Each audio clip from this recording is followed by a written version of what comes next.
أعوذ بالله من الشيطان الرجيم. بسم الله الرحمن الرحيم. الرحمن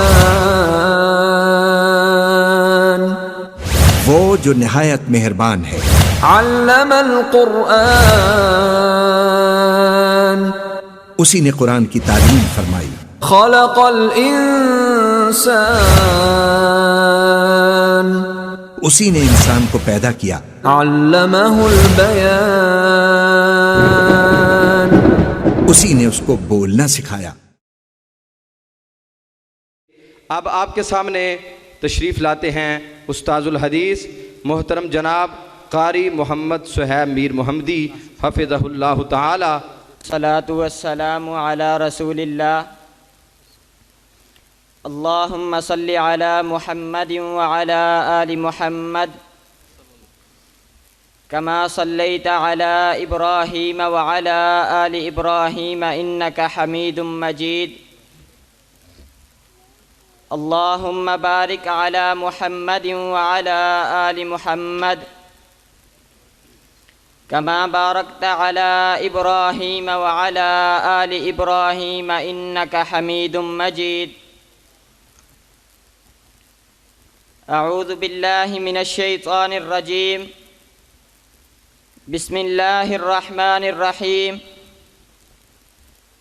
باب قول الله ونضع الموازين القسط ليوم القيامة وأن أعمال بني آدم وقولهم يوزن.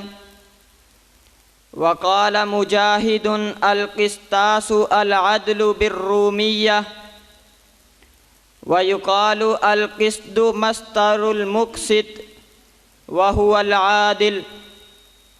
وأما القاسط وهو الجائر.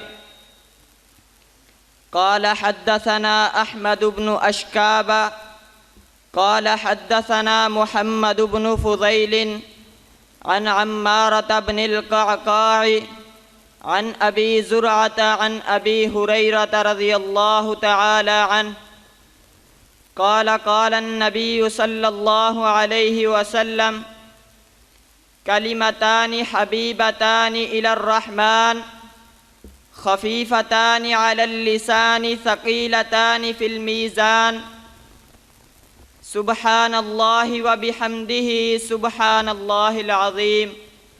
صدق الله العظيم. الحمد لله الذي من علينا بالإسلام والهداية وأنزل على نبيه القرآن وحفظنا من الغواية وكرمنا بحفظ القرآن والرواية ففيهما كفاية لمن له بصيرة ودراية.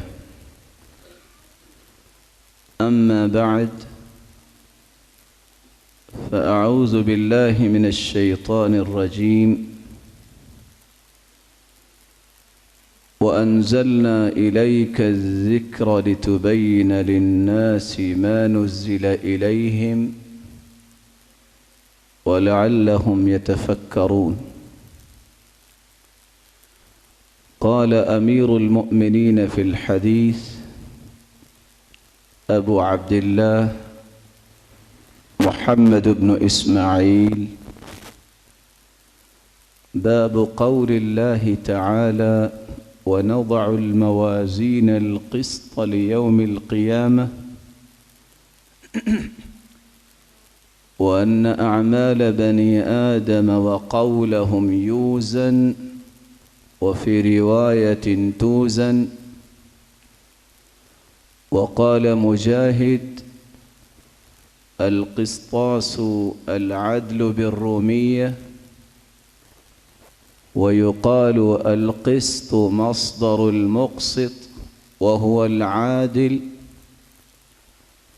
وأما القاسط فهو الجائر.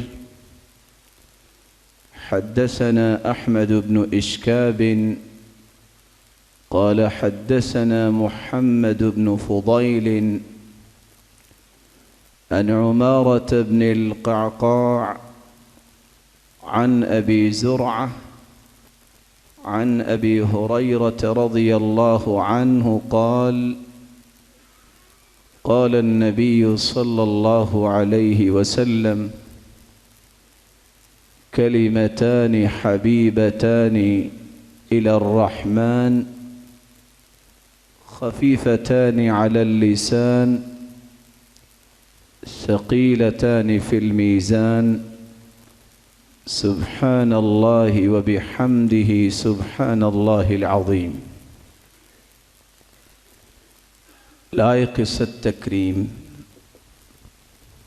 سامعین مکرم اور مستقبل کے روشن ستاروں، اللہ رب العزت ہم سب کے خالق و مالک ہیں۔ مالک الملک نے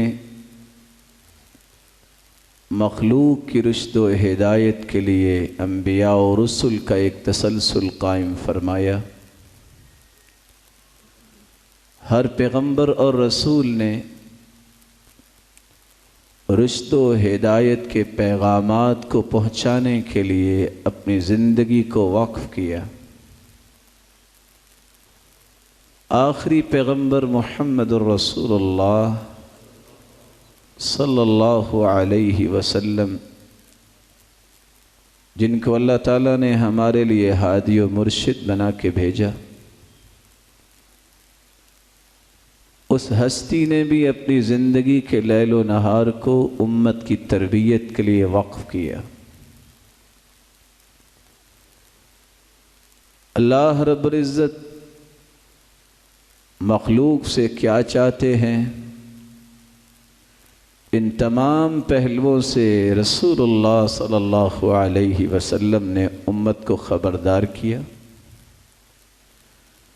آپ صلی اللہ علیہ وسلم کی یہی وہ رہنمائی حدیث کہلاتی ہے۔ آج کی اس مبارک مجلس میں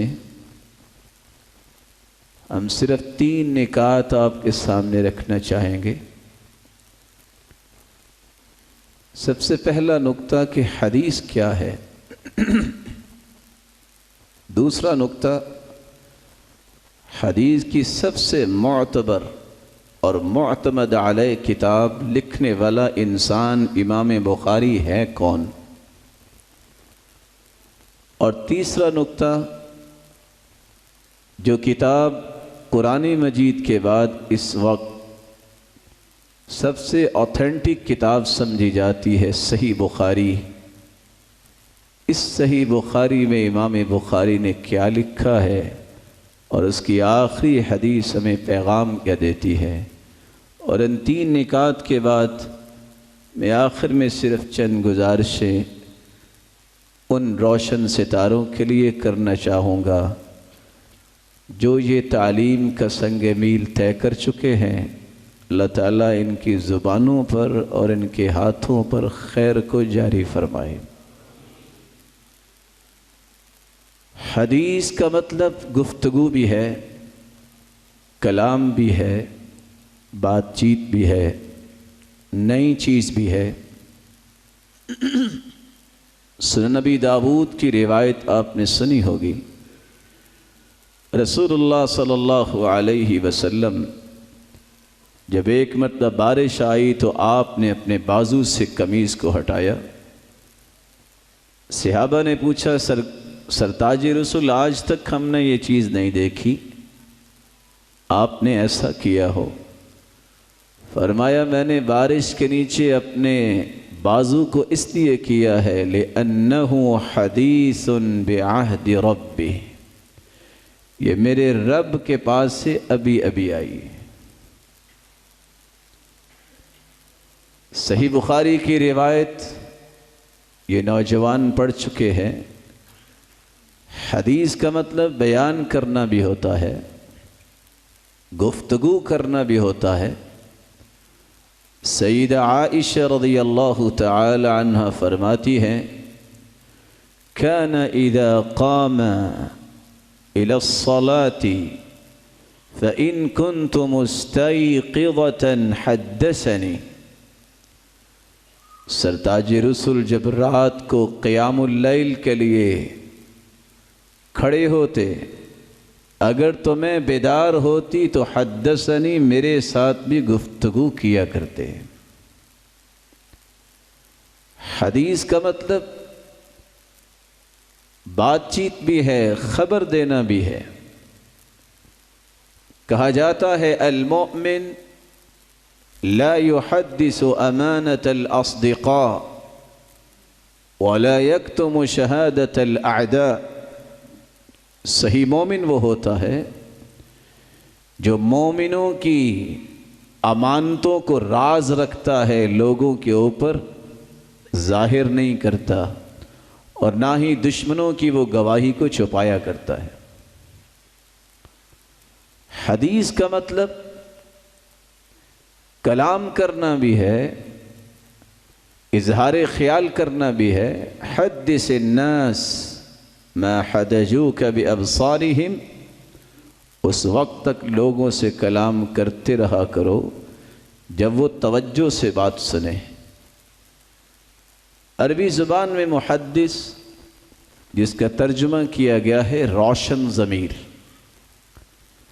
حدیث کو پڑھنے پڑھانے والا اور اپنی زندگی کو حدیث کے مشن کے لیے وقف کرنے والا، اور پھر سند کے ساتھ حدیث پڑھانے والا اور حدیث کو منتقل کرنے والا محدث ہوتا ہے. اور حدیث سے اس گہری وابستگی اور محبت کی وجہ سے اس کی رائے اتنی پالش ہو چکی ہوتی ہے کہ اکثر اس کی رائے پولائٹ ہوتی ہے اور صواب اور حقیقت کے قریب ہوتی ہے. قرآن مجید نے حدیث 4 معانی میں استعمال کیا ہے. یہ لفظ اللہ تعالیٰ کی کلام کو بھی حدیث کہتے ہیں. قرآن مجید میں اللہ رب العزت فرماتے ہیں وَمَنْ أَصْدَقُ مِنَ اللَّهِ حَدِيثًا. اللہ سے بڑھ کے بات میں کون سچا ہو سکتا ہے؟ مقصود قرآن مجید ہے، لیکن اللہ تعالیٰ نے اپنی کلام کی تعبیر حدیث کے ساتھ کی. دوسری جگہ فرمایا اللہ نزل احسن الحدیث.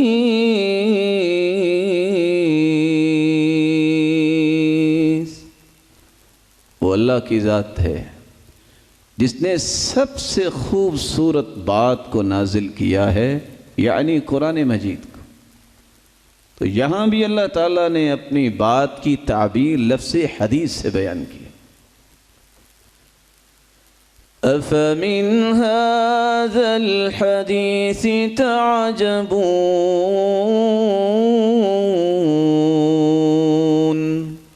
وَتَضْحَكُونَ وَلَا تَبْكُونَ.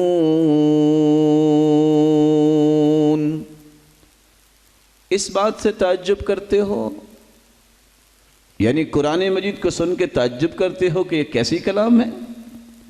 یہاں بھی اللہ تعالیٰ نے اپنی کلام کی تعبیر لفظ حدیث سے بیان کی. أَفَبِهَذَا الْحَدِيثِ أَنْتُمْ مُدْهِنُونَ.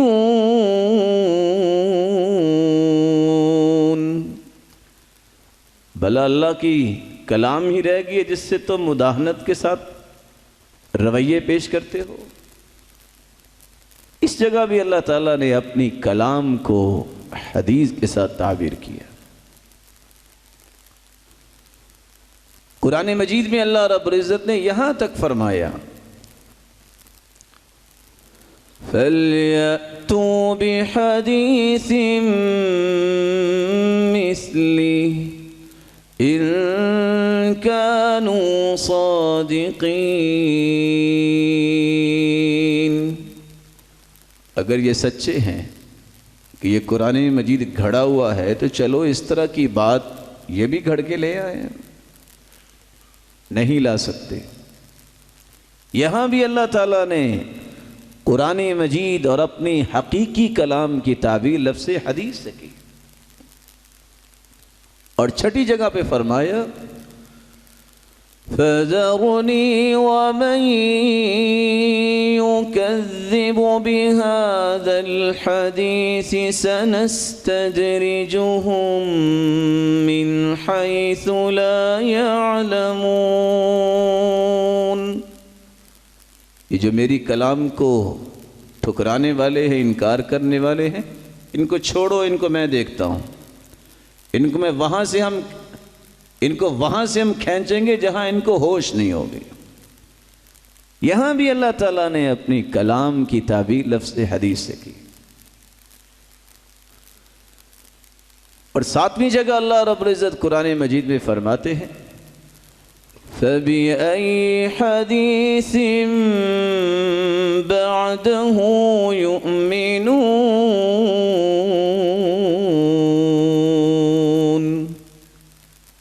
اگر وہ قرآن پر ایمان نہیں لاتے تو قرآن کے بعد پھر وہ کس بات پر ایمان لانا چاہتے؟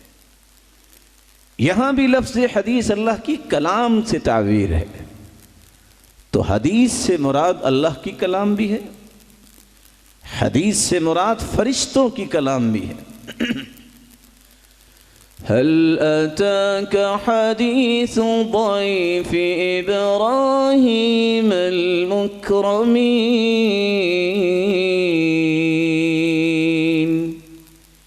اے میرے محبوب، آپ کے پاس ابراہیم علیہ السلام کے مہمانوں کی بات پہنچی ہے۔ ابراہیم علیہ السلام کے مہمان کون تھے؟ وہ فرشتے تھے جو اللہ کا پیغام لے کے آئے تھے۔ حدیث سے مراد انبیاء و رسل کی کلام بھی ہے۔ هل أتاك حدیث موسیٰ؟ اے میرے محبوب، آپ کے پاس موسیٰ کی بات پہنچی؟ تو یہاں موسیٰ علیہ السلام کی بات کو بھی اللہ نے حدیث کہا ہے، اور جہاں قرآن مجید میں سب سے خوبصورت قصہ احسن القصص سیدنا یوسف علیہ السلام کا قصہ بیان ہوا ہے، وہاں بھی اللہ رب العزت نے فرمایا ما كان حدیثا یفترا۔ یہ قصہ، یہ حدیث یوسف علیہ السلام کی یہ من گھڑت نہیں ہے، یہ تو تصدیق کرنے والی ہے۔ وَلَكِن تَصْدِيقَ الَّذِي بَيْنَ يَدَيْهِ۔ تو حدیث سے مراد اللہ کی کلام بھی ہے، حدیث سے مراد فرشتوں کی کلام بھی ہے، حدیث سے مراد انبیاء و رسل کی کلام بھی ہے، اور حدیث سے مراد سید المرسلین محمد الرسول اللہ صلی اللہ علیہ وسلم کی کلام بھی ہے، اور اس بات کو بھی قرآن مجید نے اپنے اندر محفوظ کیا ہے۔ وَإِذْ أَسَرَّ النَّبِيُّ إِلَى بَعْضِ أَزْوَاجِهِ حَدِيثًا۔ اللہ کے رسول صلی اللہ علیہ وسلم نے اپنی بعض بیویوں کے ساتھ گفتگو کی، اللہ نے اسی کوئی گفتگو کوئی حدیث کی تعبیر بنا کے قرآن بنا کے نازل کر دیا، اور رسول اللہ صلی اللہ علیہ وسلم یہ الفاظ خود استعمال کیا کرتے۔ صحیح بخاری ختم کرنے والے یہ روشن چہرے بیٹھے ہیں، یہ جانتے ہیں کتاب العلم امام بخاری روایت لائے ہے حدثونی بشجرہ لا تسقط ورقها۔ اللہ کے رسول صلی اللہ علیہ وسلم نے باقاعدہ صحابہ کا امتحان لیا، بتاؤ کون سا ایسا درخت ہے جس کے پتے نہیں گرتے؟ وہ کھجور کا درخت ہے۔ تو وہاں اللہ کے رسول صلی اللہ علیہ وسلم نے بھی حدثونی کے الفاظ بیان کیے۔ تو یہ لفظ حدیث، اس کا اطلاق اللہ کی کلام پہ بھی ہوتا ہے، فرشتوں کی کلام پر بھی، انبیاء و رسل کی کلام پر بھی، اور رسول اللہ صلی اللہ علیہ وسلم کی کلام پر بھی۔ لیکن اصطلاح محدثین میں جب حدیث کی تعریف کی جاتی ہے ما اضیف الی النبی صلی اللہ علیہ وسلم من قول او فعل او تقریر، ہر وہ بات، ہر وہ عمل، ہر وہ تقریر جس کی نسبت رسول اللہ صلی اللہ علیہ وسلم کی طرف کی جائے اس کو حدیث کہتے ہیں۔ اور تقریر سے مراد یہ ہے کہ آپ کے سامنے ایک کام ہوا، آپ نے کہا ٹھیک ہوا۔ آپ کے سامنے کسی عمل کو پیش کیا گیا اور آپ نے کہا یہ کام درست نہیں ہے۔ اور بعض علماء نے اس بات کا اضافہ کیا او وصف، آپ کے اوصاف کا جو تذکرہ ہے وہ بھی حدیث ہے۔ اور بعض نے اوصاف کی بھی تفصیل بیان کر دی، او صفت خلقیہ او صفت خلقیہ، آپ کے اعلیٰ اخلاق کے تذکرے، آپ کے تخلیق کے تذکرے کہ آپ کا چہرہ انور کتنا خوبصورت تھا، آپ کے ہاتھ کتنے ملائم تھے، یہ ساری باتیں حدیث ہیں۔ یہی وجہ ہے کہ حدیث کا موضوع جب بیان کیا جاتا ہے تو لکھا جاتا ہے ہوا ذات رسول اللہ صلی اللہ علیہ وسلم من حیث انہ رسول اللہ صلی اللہ علیہ وسلم۔ حدیث کا موضوع یہ ہے اللہ کے رسول کی ذات، اس اعتبار سے کہ وہ اللہ کے سچے پیغمبر ہیں۔ نبوت کے بعد آپ کی ہر بات، آپ کا ہر عمل جو ہے اس کو حدیث کہا گیا ہے۔ رسول اللہ صلی اللہ علیہ وسلم کے اقوال و اعمال اور آپ کی ذاتی اقدس کے بارے میں قرآن مجید نے چند پہلو پیش کیے ہیں۔ ان 5 پہلوؤں کو سمجھنا ہر طالب علم جو حدیث کا طالب علم ہے، ہر مسلمان جو حدیث سے سچی محبت کرتا ہے، اس کو یہ 5 پیغام سمجھنا ضروری ہے۔ پہلا پیغام، حدیث نعمت ہے۔ جو شخص حدیث کو نعمت سمجھتا ہے، اور اللہ تعالیٰ نے قرآن مجید میں 3 نعمتوں کا تذکرہ کیا ہے۔ اسلام بھی نعمت ہے، قرآن بھی نعمت ہے، صاحب قرآن بھی نعمت ہے، جس کو ہم حدیث بھی کہہ سکتے ہیں۔ اليوم اکملت لکم دینکم واتممت علیکم نعمتی ورضیت لکم الاسلام دینا۔ آج میں نے اسلام کی نعمت کو مکمل کر دیا ہے، یہ نعمت مکمل ہو گئی ہے اور میں راضی ہو گیا ہوں۔ یہ میری طرف سے مخلوق کے لیے دستور حیات ہے جس کو دین اسلام کہتے ہیں۔ تو اسلام بھی نعمت۔ اور دوسری جگہ اللہ رب العزت فرماتے ہیں وَاذْكُرُوا نِعْمَةَ اللَّهِ عَلَيْكُمْ وَمَا أَنزَلَ عَلَيْكُمْ مِنَ الْكِتَابِ وَالْحِكْمَةِ يَعِظُكُمْ بِهِ۔ یاد کرو اس نعمت کو جو اللہ تعالیٰ نے تمہیں عطا کی ہے۔ وہ کون سی نعمت ہے؟ اللہ تعالیٰ نے تم پہ قرآن کو نازل کر دیا، حکمت سے لبریز کتاب کو نازل کر دیا۔ اور اللہ تعالیٰ نے تیسری نعمت اور احسان کا تذکرہ کرتے ہوئے فرمایا لَقَدْ مَنَّ اللَّهُ عَلَى الْمُؤْمِنِينَ إِذْ بَعَثَ فِيهِمْ رَسُولًا مِّنْ أَنفُسِهِمْ يَتْلُو عَلَيْهِمْ آيَاتِهِ وَيُزَكِّيهِمْ وَيُعَلِّمُهُمُ الْكِتَابَ وَالْحِكْمَةَ وَإِن كَانُوا مِن قَبْلُ لَفِي ضَلَالٍ مُبِينٍ۔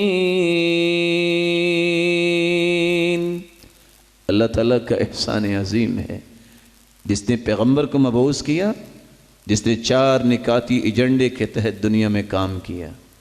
اللہ کی طرف سے نازل شدہ قرآن کو لوگوں کو پڑھ پڑھ کے سناتے، پھر مطلوع آیات کی روشنی میں ان کی تربیت کرتے، تزکیہ کیا کرتے، اور ان کو پھر اس خوبصورت تربیت کے نقوش کو گہرا کرنے کے لیے کتاب و حکمت کی باقاعدہ تعلیم دیا کرتے۔ تو اسلام بھی نعمت، قرآن بھی نعمت، صاحب قرآن بھی نعمت۔ اور یہاں اگر آپ اجازت دیں تو میں یہ کہہ سکتا ہوں، جو شخص اسلام، قرآن اور صاحب قرآن کو نعمت سمجھتا ہے اور اپنی زندگی کو ان اصولوں کی روشنی میں ڈھال لیتا ہے جو یہ تینوں نعمتیں بیان کرتی ہیں، اللہ اس انسان کو بھی دنیا کے لیے نعمت ہی بنا دیتے ہیں، اور دنیا کی ہر نعمت اللہ تعالیٰ اس کے دامن میں جمع کر دیتے ہیں۔ تو سب سے پہلی بات، جو شخص اس کو نعمت سمجھتا ہے، دنیا کی ہر نعمت اللہ تعالیٰ اس کے لیے آسان کر دیتے ہیں۔ دوسری بات جو حدیث کے بارے میں اللہ تعالیٰ نے بیان کی ہے، یا ایھا الرسول بلغ ما انزل الیک من ربک فإن لم تفعل فما بلغت رسالته والله يعصمك من الناس۔ اے میرے پیغمبر، آپ پہنچا دیجئے، لیکن پہنچانا کیا ہے؟ جو تیرے رب کی طرف سے تیری طرف نازل ہوا ہے۔ تو حدیث داعی اول ہے، حدیث مبلغ اعظم ہے۔ سب سے بڑا جو داعی ہے وہ اللہ کے رسول ہے، اور آپ کی زبان سے جو بات نکلے وہ حدیث ہے۔ آپ کے ہر رویے کو حدیث کہتے ہیں۔ یہ آیت اس بات کا تقاضا کرتی ہے، کائنات کے اندر دعوت کا سلسلہ، تبلیغ کا سلسلہ جب اس کی سرپرستی حدیث نہیں کرتی، جب تک دعوت و تبلیغ کے تمام سلسلوں پہ حدیث کی چھاپ نہ ہو، وہ دعوت و تبلیغ اللہ کے ہاں قابل قبول نہیں ہے، کیونکہ اس کی بنیاد حدیث ہے۔ حدیث کی روشنی میں جب تک یہ نیکی نہیں کی جاتی، یہ اللہ کے ہاں قابل قبول نہیں ہے۔ حدیث معلم اول بھی ہے، جس طرح داعی اول ہے۔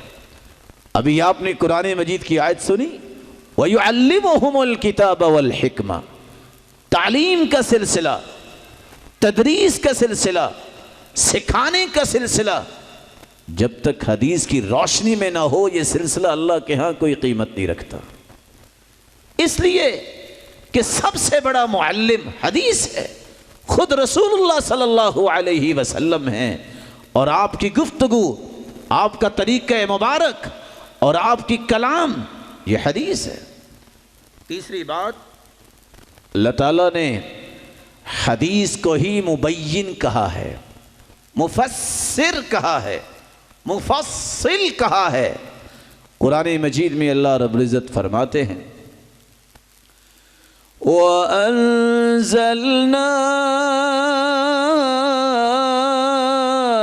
إِلَيْكَ الذِّكْرَ لِتُبَيِّنَ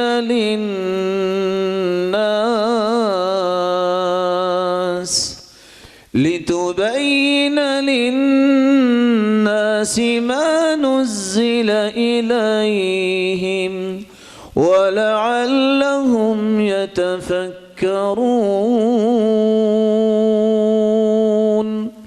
اے میرے محبوب، ہم نے قرآن آپ کی طرف نازل کیا ہے، اس کی تبیین، اس کی وضاحت، اس کو کھول کر بیان کرنا آپ کا کام ہے۔ یہ آیت اس بات کا تقاضا کرتی ہے، قرآن مجید کا کوئی بھی مطلب، مفہوم، مدعا، ترجمہ اور تفسیر جب تک حدیث کی روشنی میں نہیں ہوگی، اس وضاحت کو اور اس مفہوم کو قابل قبول نہیں سمجھا جائے گا۔ اور حقیقت بھی یہ ہے، اقیم الصلاۃ، نماز کو قائم کرو۔ قرآن مجید میں کہاں لکھا ہے کہ صبح کی آپ نے 4 رکعتیں پڑھنی ہیں اور ظہر کی 10 رکعتیں پڑھنی ہیں؟ اور کہاں لکھا ہے کہ آپ نے صبح کی پہلی 2 رکعتیں جو پڑھنی ہے اس میں قل یا ایھا الکافرون پڑھنا ہے اور قل ھو اللہ پڑھنا ہے؟ یہ ساری وضاحت کون بیان کرے گا؟ حدیث بیان کر۔ قرآن کہتے ہیں آتوا الزکاۃ، زکوٰۃ ادا کرو۔ 30 پاروں میں کہاں لکھا ہے کہ 5 اونٹ ہوں تو اتنی زکوٰۃ ہے، 7.5 تولے سونا ہو اور سال گزر جائے تو اتنی زکوٰۃ ہے، 52.5 تولے چاندی ہو تو اتنی زکوٰۃ ہے، سال گزر جائے؟ یہ ساری وضاحتیں کہاں ہیں؟ 40 بکریاں ہوں تو اتنی زکوٰۃ ہے، 100 ہو جائے تو اتنی زکوٰۃ ہے، 30 گائے ہو یا 40 گائے ہو تو اتنی زکوٰۃ ہے، اور زمین سے نکلنے والی پیداوار پہ یہ زکوٰۃ، یہ عشر ہے، اور کہیں نصف العشر ہے، 20واں حصہ ہے۔ یہ ساری وضاحتیں قرآن مجید نے تو بیان نہیں کی، حدیث بیان کرتی۔ قرآن کہتا ہے وَلِلَّهِ عَلَى النَّاسِ حِجُّ الْبَيْتِ مَنِ اسْتَطَاعَ إِلَيْهِ سَبِيلًا، جس کے پاس مالی طاقت ہے، جس کے پاس جسمانی طاقت ہے، اسے حج کرنا چاہیے۔ قرآن مجید میں کہاں لکھا ہے کہ تم نے احرام باندھنا ہے، میقات کو کراس نہیں کرنا، اور تم نے جا کے سب سے پہلے یہ کام کرنا ہے، 7 چکروں میں پہلے 3 چکروں میں تم نے رمل کرنا ہے، اور جو احرام باندھنا اس کا استباء بھی کرنا ہے، پھر تم نے وہاں جانا ہے صفا مروہ پہ، پھر تم نے مینا میں اتنی راتیں گزارنی ہیں، اس وقت میں آپ نے عرفات میں جانا ہے، اس وقت آپ کو پلٹ کے مزدلفہ آنا ہے، اور پھر آپ نے 10 تاریخ کو یہ کام کرنے ہیں۔ یہ سارے کام قرآن میں کہاں ہیں؟ یہ اللہ کے رسول نے وضاحت کی ہے، خذوا عنی مناسککم، خذوا عنی مناسککم۔ حدیث یہ وضاحت کرتی ہے۔ پتہ یہ چلا جو لوگ حدیث کو نہیں مانتے، جو حدیث کے لفظ سے ہی چڑ کھاتے ہیں، تو قرآن کی اس آیت کا معنی سمجھ نہیں سکتے۔ اقیم الصلاۃ کا کیا معنی سمجھتے ہیں وہ؟ زکوٰۃ کی آیت کا مفہوم ہی نہیں سمجھ سکتے، وہ حج کے بارے میں کوئی تصور لا ہی نہیں سکتے۔ روزے کے بارے میں قرآن کہتا ہے کتب علیکم الصیام کما کتب علی الذین من قبلکم۔ اس روزے کے بارے میں قرآن نے کیا تفصیلات دی ہے؟ قرآن میں کہاں لکھا ہے کہ یہ مفطرات ہیں، روزہ اس سے ٹوٹ جائے گا، یہ روزے کے آداب ہیں؟ تم نے اگر فرض روزہ رکھنا ہے تو نیت کب کرنی ہے؟ نفلی روزہ رکھنا ہے تو آپ دن چڑھنے کے بعد بھی نیت کر سکتے ہیں۔ یہ ساری تفصیلات کون بیان کرتا ہے؟ حدیث بیان کرتی ہے۔ تو حدیث مبین ہے، مفصل ہے، موضح ہے۔ حدیث نہ ہو تو اسلام کا کوئی بھی پہلو کسی کو سمجھ نہیں آ سکتا۔ اور میں تو یہ کہنے کی بھی اجازت چاہوں گا، اور میرا کہنا بھی بنتا ہے، اور آپ بھی یہ کہا کریں، جو شخص حدیث پر ایمان نہیں لاتا وہ قرآن کا بھی منکر ہی ہے۔ سبب کیا ہے؟ حدیث کس کو کہتے ہیں؟ اللہ کے رسول کی زبان سے نکلنے والی بات کو۔ قرآن کہاں سے آیا ہے؟ بولیے۔ صرف ایک راستہ ہے کہ اللہ کے رسول نے پڑھ کے سنایا ہے، نازل اللہ کے رسول کے مبارک دل پہ ہوا ہے، آپ کی زبان نے پڑھ کے سنایا، صحابہ کو سکھایا، پہلے حدیث ہوئی پھر قرآن ہوا۔ جو حدیث کو نہیں مانتا، حدیث کے آنے کا تو سورس ہی ایک ہے، وہ رسول اللہ صلی اللہ علیہ وسلم کی ذات ہے۔ اس لیے جب تک حدیث کو نہیں مانا جاتا اس وقت تک قرآن پہ ایمان کیسے ہو سکتا ہے؟ دنیا کی کوئی بھی کتاب، کوئی بھی بک صاحب کتاب کے بغیر، آتھر کے بغیر اس کی کوئی قیمت نہیں۔ قرآن کس نے پیش کیا ہے اللہ کی کلام، لیکن دنیا کے سامنے پیش کیا ہے تو کس نے کیا ہے؟ رسول اللہ صلی اللہ علیہ وسلم۔ اس لیے قرآن مجید نے چوتھی حیثیت حدیث کی بیان کی ہے۔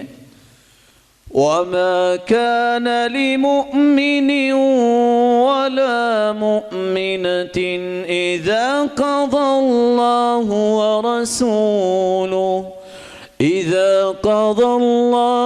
ورسوله أمرا أن يكون لهم الخيرة من أمرهم. کسی مومن کے لیے خواہ وہ مرد ہو یا عورت ہو جائز نہیں ہے کہ جب اللہ کا فیصلہ قرآن کی شکل میں آ جائے، اللہ کے رسول کا فیصلہ حدیث کی شکل میں آ جائے، پھر وہ اپنی رائے کو ترجیح دے، پھر وہ اپنی رائے کو مقدم کرے. وَمَن يَعْصِ اللَّهَ وَرَسُولَهُ، جس نے ایسا کیا فَقَدْ ضَلَّ ضَلَالًا مُبِينًا، اس سے بڑھ کے دنیا میں کوئی گمراہ نہیں ہے. اس لیے اللہ کے رسول صلی اللہ علیہ وسلم کے فیصلے کو، حدیث کو نہ ماننا، اس سے بڑی گمراہی کوئی نہیں. اور تعجب کی بات یہ ہے کہ قرآن مجید نے 5واں فیصلہ جو دے دیا ہے، آج نام لکھا جاتا ہے، اس کے نیچے لکھا جاتا ہے کس نے MA کیا ہوا ہے، کسی نے PhD کی ہوئی ہے. سابقے لاحقے لگانے کا بڑا شوق آج کل کے معاشرے میں آ گیا ہے، لیکن قرآن کیا کہتا ہے؟ فَلَا وَرَبِّكَ لَا يُؤْمِنُونَ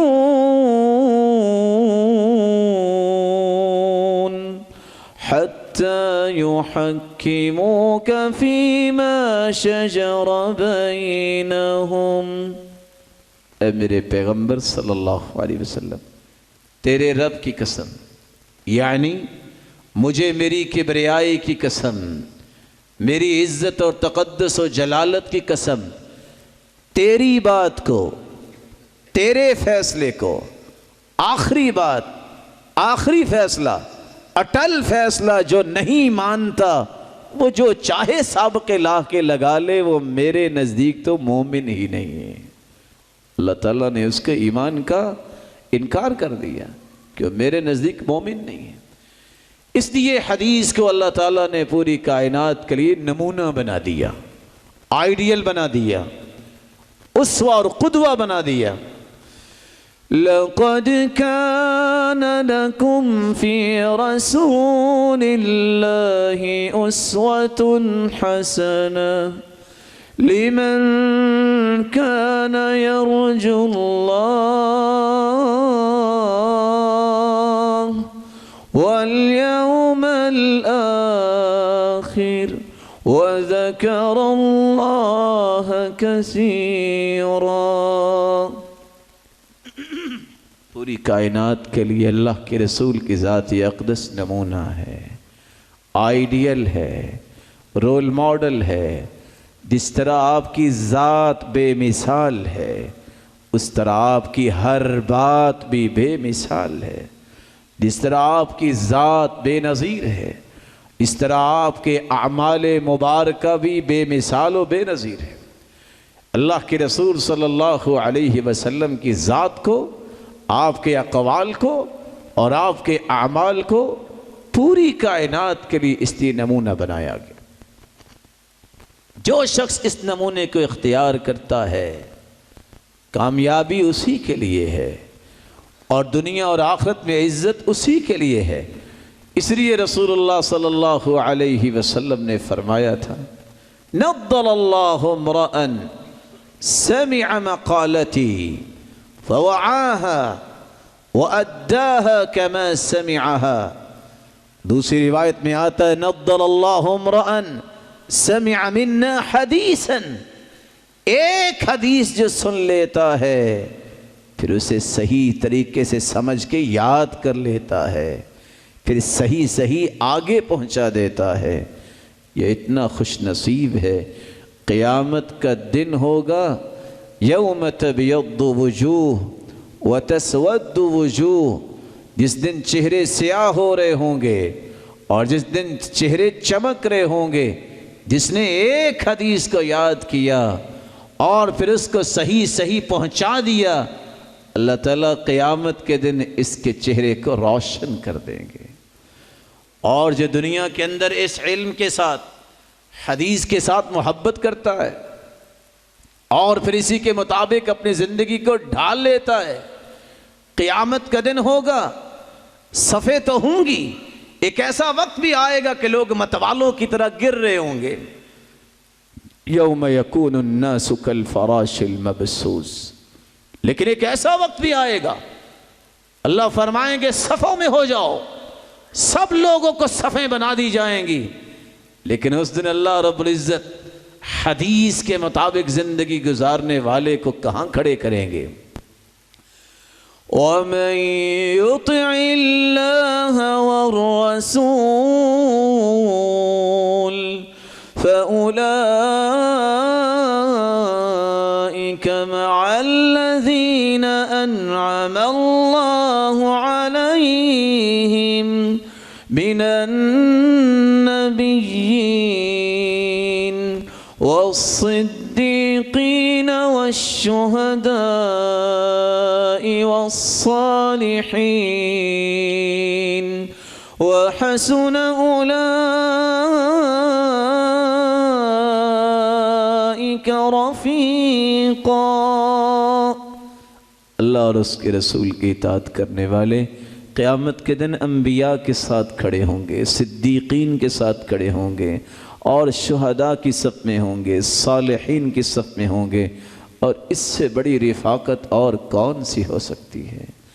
رسول اللہ صلی اللہ علیہ وسلم نے اس لیے فرمایا تھا کل امتی يدخلون الجنہ الا من ابى قیل ومن یأبى یا رسول اللہ صلی اللہ علیہ وسلم قال من اطاعنی دخل الجنہ ومن عصانی فقد ابى، لوگوں میری ساری امت جنت میں جائے گی سوائے اس کے جو جنت جانے سے انکار کر دے گا۔ سوال کیا گیا یا رسول اللہ صلی اللہ علیہ وسلم، کوئی ایسا بھی بدبخت ہوگا جو جنت جانے سے انکار کر دے؟ آپ نے فرمایا جو میری اطاعت کرے گا وہ جنت میں جائے گا، جو میری نافرمانی کرے گا اس نے حقیقت میں جنت جانے سے انکار کر دیا۔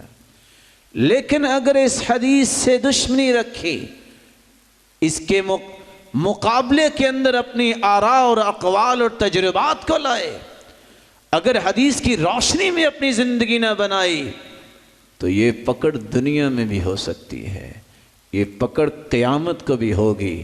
قرآن مجید میں اللہ فرماتے ہیں فَلْيَحْذَرِ الَّذِينَ يُخَالِفُونَ عَنْ أَمْرِهِ أَن تُصِيبَهُمْ فِتْنَةٌ أَوْ يُصِيبَهُمْ عَذَابٌ أَلِيمٌ۔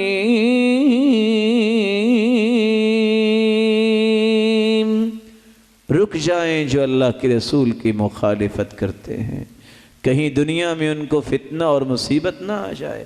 صحیح مسلم کی روایت ہے ایک شخص بائیں ہاتھ سے کھانا کھا رہا ہے۔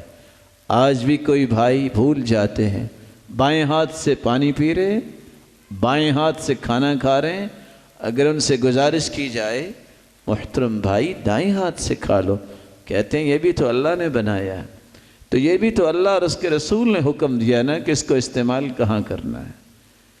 آپ صلی اللہ علیہ وسلم نے فرمایا کل بیمینک، دائیں ہاتھ سے کھاؤ۔ قال لا استطیع، میں نہیں کھا سکتا۔ فرمایا لا استطعت، تم نہیں کھا سکتے؟ فما رفعها بعد ذلك الى فی، رسول اللہ صلی اللہ علیہ وسلم کی بات کو ٹھکرایا، پھر پوری زندگی اپنا دایاں ہاتھ اپنے منہ تک نہیں لے جا سکا، وہ شل ہو گیا۔ دنیا میں بھی پکڑ ہو سکتی ہے، اور آج اگر اس کا نمونہ دیکھنا ہے تو مسلمانوں کی حالت دیکھ لو۔ وَجُعِلَ الذُّلُّ وَالصَّغَارُ عَلَى مَنْ خَالَفَ أَمْرِي، ذلت و رسوائی چھا جائے گی اس قوم پہ جس نے میرے احکامات کی مخالفت کی، احادیث کو چھوڑ دیا، اس سے اعراض کر لیا۔ من راغب عن سنتی فلیس منی، جس نے میری سنت سے اعراض کر لیا، میری حدیث سے اعراض کر لیا اس کا تو میرے ساتھ تعلق نہیں ہے، وہ حوض کوثر کے پانی سے محروم کر دیا جائے گا۔ صحیح بخاری پڑھنے والے جانتے ہیں قیامت کا دن ہوگا، اللہ رب العزت کے پیارے پیغمبر فرماتے ہیں انا فرطکم علی الحوض، میں حوض کوثر پہ آؤں گا، فمن ورد شرب، جو بھی آئے گا میں پانی پلاؤں گا، ومن شرب لم یظما ابدا، اور جو پی لے گا پھر دوبارہ اسے پیاس نہیں لگے گی، وَلَيَرِدَنَّ عَلَيَّ أَقْوَامٌ أَعْرِفُهُمْ وَيَعْرِفُونِ، ایسے لوگ بھی آئیں گے میں ان کو پہچانتا ہوں گا، وہ مجھے پہچانتے ہوں گے۔ کیسے پہچان ہوگی؟ ان امتی یأتون یوم القیامت غرا محجلین من آثار الوضوء، انسان وضو کرتا ہے، نمازی انسان، اس کے وضو کے اعضاء جو دھلتے ہیں قیامت کو یہ چمک رہے ہوں گے۔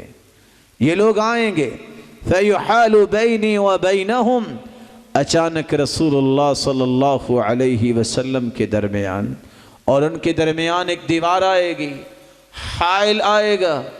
اللہ کے رسول فرمائیں گے یا ربی اصحابی اصحابی، وفی روایت اخری اصیحابی اصیحابی، اللہ یہ میرے ساتھی، اللہ یہ میرے ساتھی۔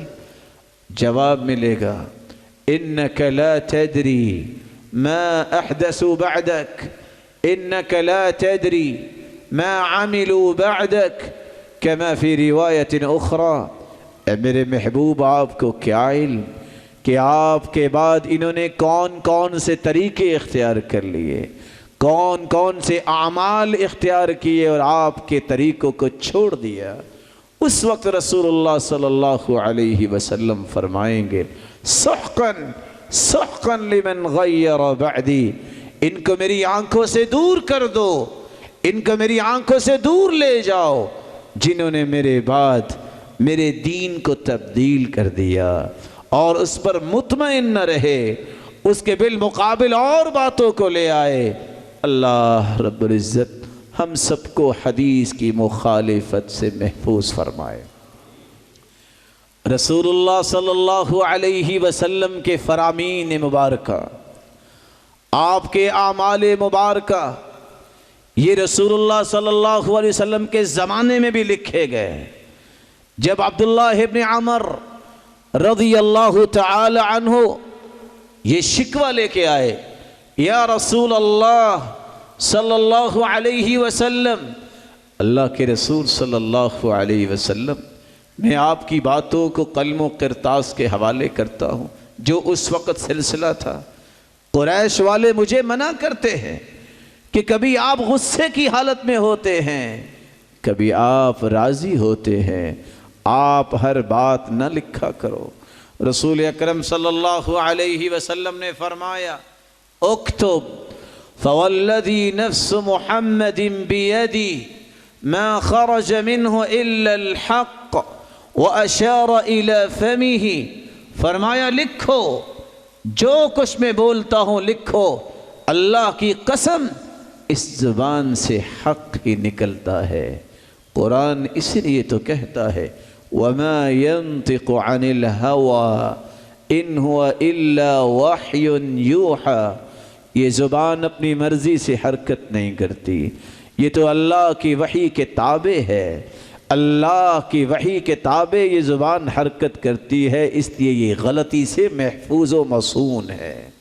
رسول اکرم صلی اللہ علیہ وسلم کے صحابہ سیدنا ابو ہریرہ رضی اللہ تعالی عنہ کس طرح وہ حدیث کے شوقین تھے، ہر وقت اللہ کے رسول کے پاس بیٹھے ہیں، نہ کھانے کی پرواہ نہ کسی اور چیز کی پرواہ، حدیثیں یاد کر رہے ہیں۔ حدیثیں کس طرح عبداللہ ابن عمر لکھ رہے ہیں، کس طرح دیگر صحابہ حدیثوں کو یاد کر رہے ہیں، یہاں تک کہ سیدنا ابو ہریرہ جیسے بھوک کی وجہ سے گر جاتے، لوگ پاؤں سے ٹھوکریں مار کے کہتے جن ابو ہریرہ، یہ دیکھو ابو ہریرہ دیوانہ ہو گیا ہے، لیکن ہوتا کیا تھا، سیدنا ابو ہریرہ بھوک کی وجہ سے بے ہوش ہو جایا کرتے۔ یہی احادیث، یہی اللہ کے رسول کے طریقے اور سلیقے صحابہ نے محفوظ کیے، ابو بکر عمر و عثمان و علی کے زمانے میں انہی کی روشنی میں فیصلے، انہی کی روشنی میں زندگی کے طور طریقے بنائے گئے۔ کائنات کے اندر بہت سارے اور لوگ بھی اللہ نے پیدا کیے، لیکن ایک وقت آیا 13 شوال جمعے کی نماز کے بعد ایک ایسے انسان کو اللہ تعالیٰ نے 194 ہجری میں پیدا کیا، جس کو آج امام بخاری کے نام سے یاد کیا جاتا ہے۔ ابو عبداللہ محمد بن اسماعیل بن ابراہیم بن مغیرہ بن بردزبہ الجعفی۔ اللہ تعالیٰ نے بعض لوگوں کو صرف دین کی خدمت کے لیے پیدا کیا ہوتا ہے۔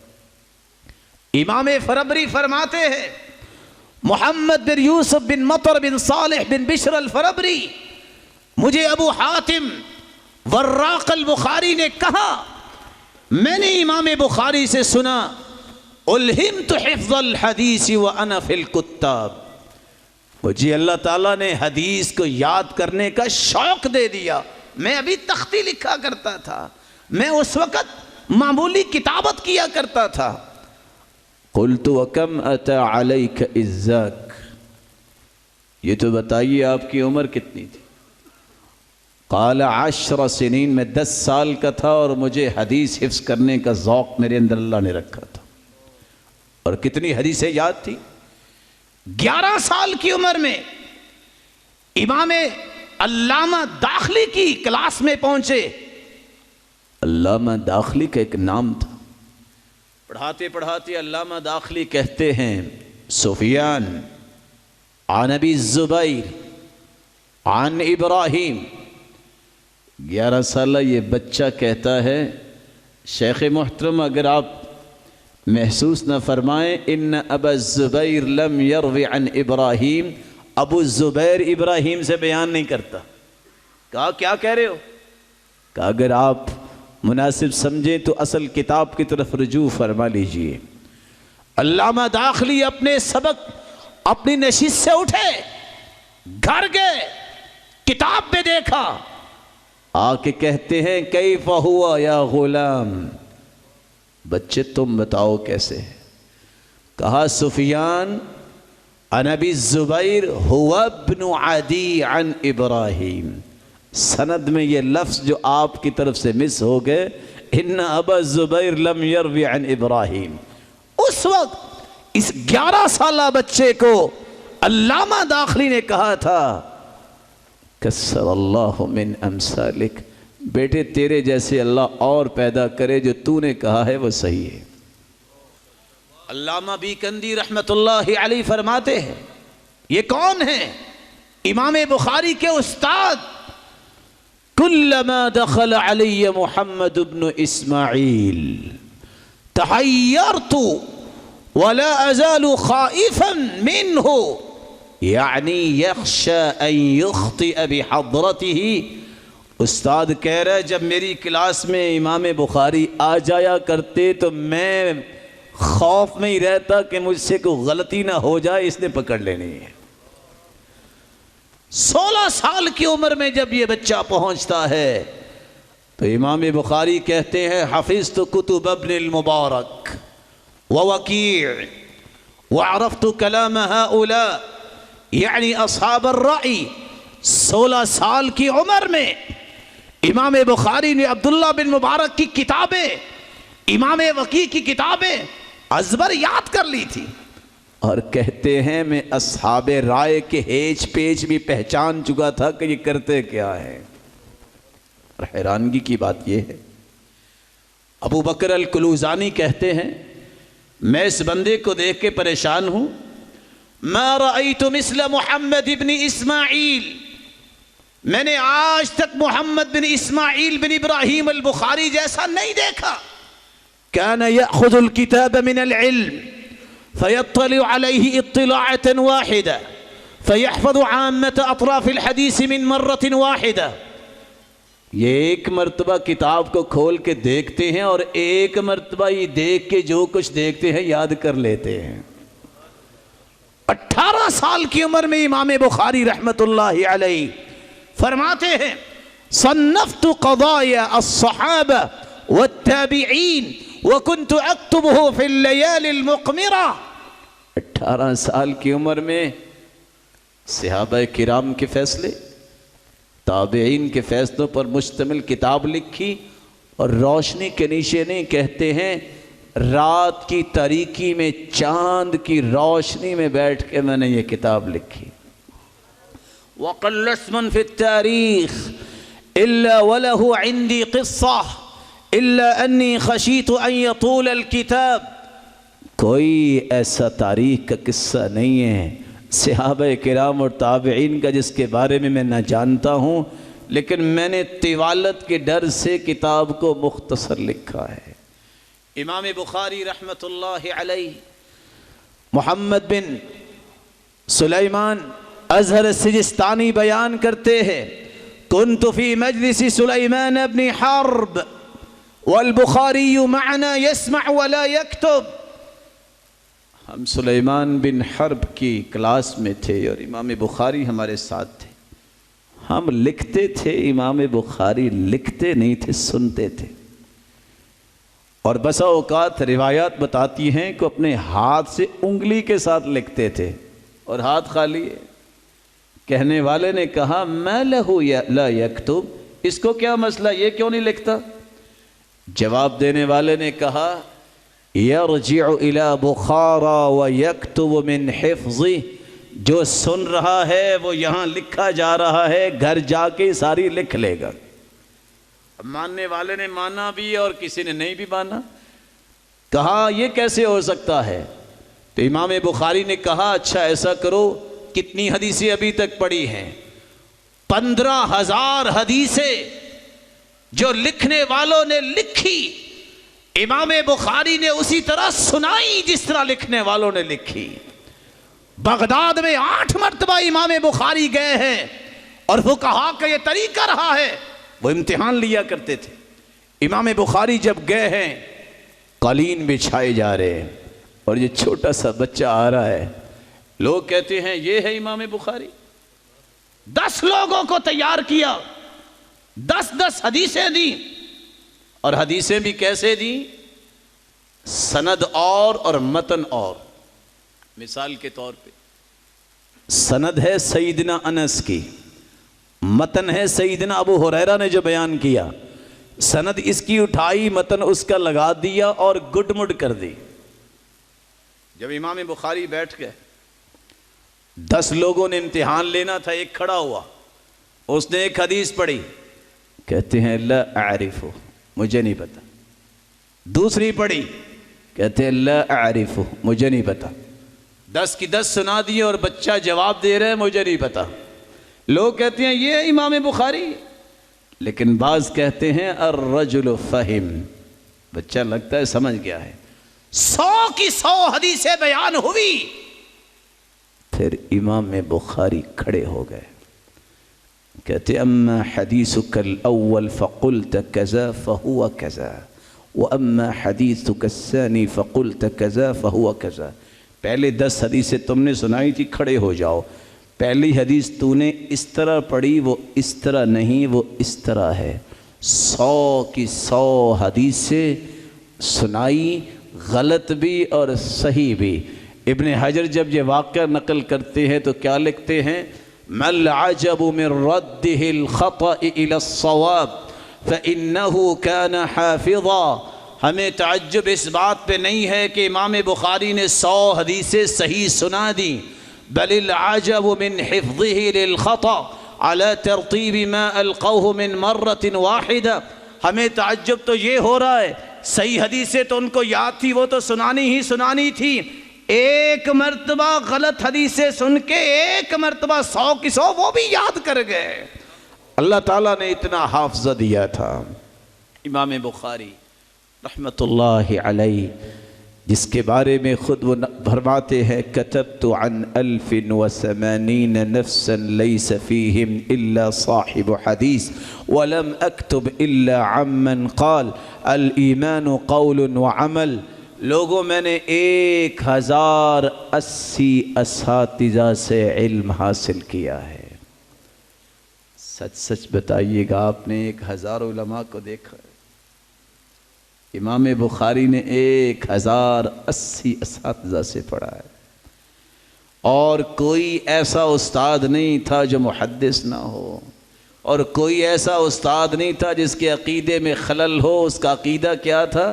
الایمان قول وعمل، ایمان اصل میں صرف دعوے کا نام نہیں ہے، جب تک عمل نہیں ہوگا ایمان مکمل نہیں ہوگا۔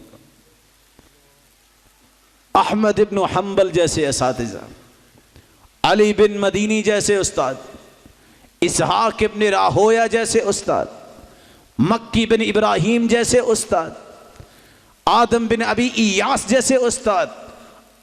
آج تعلیم کے میدان میں لوگ باتیں کرتے ہیں، اس مدرسے کا کھانا اچھا نہیں ہے، اس مدرسے کا معاملہ اچھا نہیں ہے۔ 13 دن بصرہ میں آدم بن ابی ایاس کے پاس امام بخاری پڑھنے گئے، 13 دن میں ایک مرتبہ بھی کھانا نہیں کھایا، پتے کھا کے گزارا کیا۔ آج بخاری پڑھنے کے بعد میں اور آپ کہتے ہیں نہیں، یہاں کام نہیں ہو سکتا، ان کا تو کھانا اچھا نہیں ہے۔ اس شخص کے منہج کو تو پڑھو ذرا۔ امام شافعی کہا کرتے تھے احتجنا الی البصلہ فلم نجدھا، لوگوں کچا پیاز بھی ڈھونڈتے تھے، بس اوقات وہ بھی نہیں ملتا تھا۔ امام دارمی کی بات تو پڑھتے ہیں ہم، کسی نے پوچھا اتنے بڑے عالم کیسے ہو گیا، انگلیوں پہ وراثت کے مسائل حل کر دیتے ہو اور زبانی؟ مسکرا کے کہتے ہیں کنت انام علی البواری 30 سنہ، 30 سال ہو گئے ایک دن بھی چارپائی پہ نہیں سویا، بوریوں پہ سوتا رہا ہوں۔ تو اللہ نے یہ کمال تو پھر اللہ نے دیا ہے نا۔ آج یاد تو آتا ہے اخفش کا نام کہ لغت کا ایک بہت بڑا پلر ہے، اور اخفش لکھتا ہے کہ کتنے دن گزر جاتے کھانا نہ ملتا، میں کچے شلغم کھا کے سو جاتا اور پڑھائی نہیں چھوڑی۔ بات میں یہ کر رہا تھا امام بخاری کے اساتذہ کرام۔ امام بخاری رحمت اللہ علیہ اساتذہ اور ساتھیوں کی نظر میں تھے کیسے؟ واحد علی بن مدینی استاد ہیں جس سے امام بخاری خوف کھاتے تھے، اور علی بن مدینی کہتے ہیں لم یر البخاری مثلا، امام بخاری تو ایسے ہی مجھے ڈر رہا ہے، اس نے بھی اپنے جیسا دنیا میں نہیں دیکھا ہوگا۔ لم یر البخاری مثلا، بخاری جیسا انسان ابھی تک ہم نے دیکھا ہی نہیں۔ رسول اللہ صلی اللہ علیہ وسلم کے فرامین کو جمع کرنے والا امام بخاری، جس کے بارے میں امام احمد بن حنبل نے کہا تھا ما اخرجت خراسان مثل محمد ابن اسماعیل البخاری، خراسان کی سرزمین نے امام بخاری جیسا جنا ہی نہیں۔ اور رجاء ابن رجاء کہا کرتے تھے وہ آیت من آیت اللہ کانت تمشی علی ظہر الارض، یہ تو اللہ کی نشانی تھی جو زمین پہ چلتی پھرتی نظر آتی تھی۔ اور بندار بن بشار کہا کرتے تھے ہوا فقیہ ہذہ الامہ، اس امت کا سب سے بڑا فقیہ ہے تو امام بخاری ہے۔ ابن خزیمہ کہا کرتے تھے ما رأیت تحت عدیم السماء مثل محمد ابن اسماعیل، میں نے محمد بن اسماعیل جیسا کوئی حافظ حدیث دنیا میں نہیں دیکھا۔ اللہ تعالیٰ نے اس شخص کو کمال اتنا دیا کہ فلاس نے یہ کہہ دیا کل حدیث لا يعرفه البخاری فلیس بحدیث، جو حدیث امام بخاری کو نہیں آتی وہ حدیث نہیں ہو سکتی۔ اس امام بخاری نے اپنی کلاس میں بیٹھے استاد اسحاق بن ابراہیم اس کی ایک بات سنی جب اس نے اپنے شاگردوں سے کہا لو جمعتم کتابا مختصرا لصحیح سنت رسول اللہ صلی اللہ علیہ وسلم، ہے کوئی تم میں سے جو صحیح احادیث کو جمع کر دے؟ امام بخاری کہتے ہیں میں نے عزم کر لیا کہ یہ کام میں کروں گا۔ سو گئے، خواب آئی، خواب تعبیر کرنے والوں کو بیان کرتے ہیں کہ میں نیند میں تھا وَكَأَنِّي وَاقِفٌ بَيْنَ يَدَيْ رَسُولِ اللَّهِ صلی اللہ علیہ وسلم، میں نے اللہ کے رسول کو خواب میں دیکھا، میں ان کے سامنے کھڑا ہوں، بِيَدِي مِرْوَحَةٌ، میرے ہاتھ میں پنکھا ہے، اذب بہا عنہ، اور میں پنکھے سے ہوا دے رہا ہوں۔ تو تعبیر کرنے والوں نے تعبیر کی انت تذب عنہ الکذب، آپ سے اللہ وہ کام لینے والا ہے کہ آپ اللہ کے رسول سے جھوٹ کو دور کر دیں گے۔ تو امام بخاری کہتے ہیں یہ وہ بات تھی جس نے میرے دل کو اور مضبوط کر دیا، تو میں نے صحیح احادیث کو جمع کرنا شروع کیا۔ اس کی پلاننگ، اس کا ماسٹر پلان بنانے کے لیے، اس کا خطہ بنانے کے لیے اور اس کے بنیادی ڈھانچہ بنانے کے لیے جس جگہ کا اختیار کیا، روضۃ من ریاض الجنہ، ریاض الجنہ میں بیٹھ کے پلاننگ کی، 16 سال کے اندر امام بخاری نے صحیح بخاری کو جمع کیا۔ اور ابو علی غسانی فرماتے ہیں امام بخاری کہا کرتے تھے خرجت الصحیح من 600,000 حدیث، 6 لاکھ حدیثوں کا میں نے یہ خلاصہ صحیح بخاری میں جمع کیا ہے۔ اور عمر بن محمد البجیری بیان کرتے ہیں کہ امام بخاری کہا کرتے تھے لوگو میں نے صحیح بخاری میں اس وقت تک حدیث نہیں لکھی جب تک 4 کام نہیں کر لیے۔ الا اغتسلت فیہ رکعتین، میں سب سے پہلے الا اغتسلت وصلیت فیہ رکعتین واستخرت اللہ سبحانہ وتعالی حتی تیقنت صحتہ، میں کوئی بھی حدیث لکھتا تو پہلے غسل کرتا، غسل کرنے کے بعد 2 رکعتیں پڑھتا، 2 رکعتیں پڑھنے کے بعد استخارہ کرتا، پھر اللہ رب العزت مجھے اس حدیث کے صحیح ہونے کا یقین کرواتے، فجعلتہ ما بینی و بین اللہ، میں نے اپنے اور رب کے درمیان اس کو حجت بنایا۔ تعجب کی بات ہے 7297 حدیثیں مکرر اور مرفوع صحیح بخاری میں ہیں۔ کتنی رکعتیں پڑھی امام بخاری نے، کتنے استخارے کیے؟ اگر میں ادب کے خلاف نہ بول جاؤں تو آج کتنے لوگوں کو استخارے کی دعا یاد ہے، کتنی مرتبہ اللہ کے ساتھ تعلق جوڑا۔ 7297 حدیثیں، 160 کتابیں مکرر اور بغیر تکرار کے 97 کتابیں، 3450 ابواب اور 1080 اساتذہ میں سے صرف 299 اساتذہ سے صحیح بخاری میں روایات نقل کی۔ 16 سال میں امام بخاری رحمت اللہ علیہ نے صحیح بخاری کو مکمل کیا۔ اور امام بخاری نے جب یہ کتاب مکمل کی تو کیا ہی خوب کہا ہے امام سبکی نے، اما کتابہ الجامع فاجل کتب الاسلام بعد کتاب اللہ العزیز، امام بخاری کی کتاب کائنات میں سب سے جلیل القدر کتاب ہے۔ اور امام نووی کا قول تو ساری دنیا میں آج معروف ہے، اصح الکتب بعد کتاب اللہ العزیز، قرآن مجید کے بعد اگر کوئی صحیح ترین کتاب ہے تو وہ صحیح بخاری کی کتاب ہے۔ اللہ تعالیٰ نے اس شخص کو اتنی برکت دی، 90,000 لوگوں نے امام بخاری سے ڈائریکٹ یہ کتاب پڑھی ہے۔ امام بخاری رحمت اللہ علیہ نے شاگرد کیسے چھوڑے؟ امام مسلم جیسے، امام ترمذی جیسے، ابن خزیمہ جیسے، اور امام بخاری رحمت اللہ علیہ کے شاگردوں کو دیکھی آج اتنا حدیث کا علم ہے، ان کے لیے صدقہ جاریہ ہے۔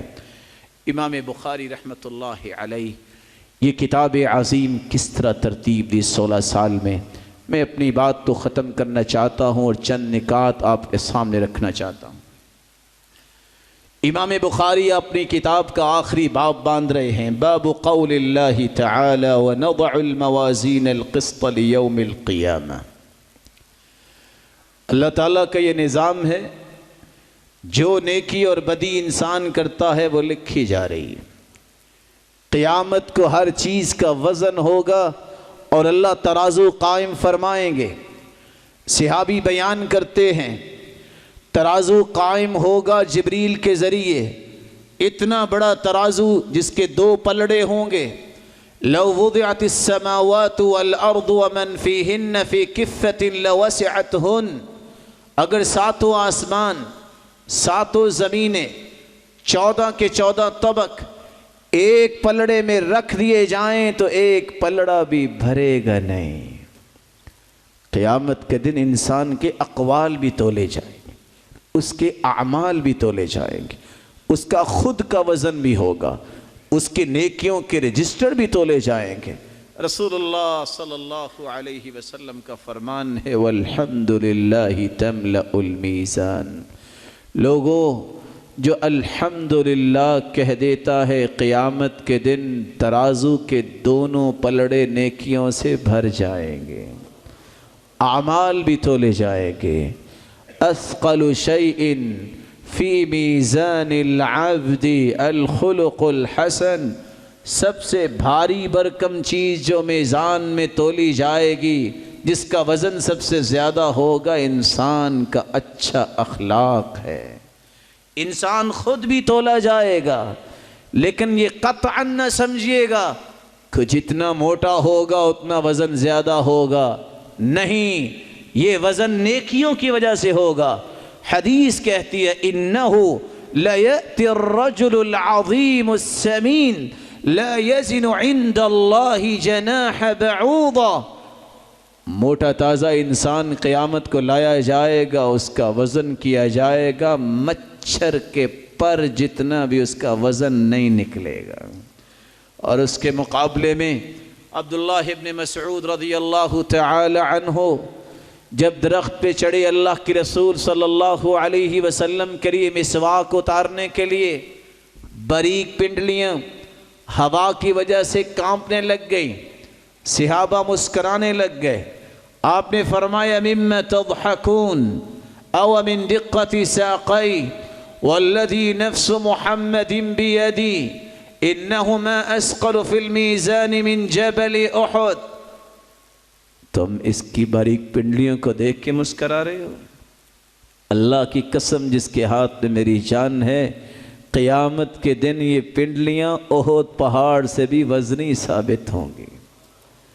انسان کے رجسٹر بھی تولے جائیں گے جن میں نیکیاں لکھیاں جا رہی ہیں۔ یہ نیکیاں جس چیز میں لکھی جا رہی ہیں ان کا وزن ہوگا، 99 رجسٹر پھیلا دیے جائیں گے، مد البصر، جہاں تک انسان کی نظر جائے گی، ایک بندے کی کوئی نیکی نہیں نکلے گی۔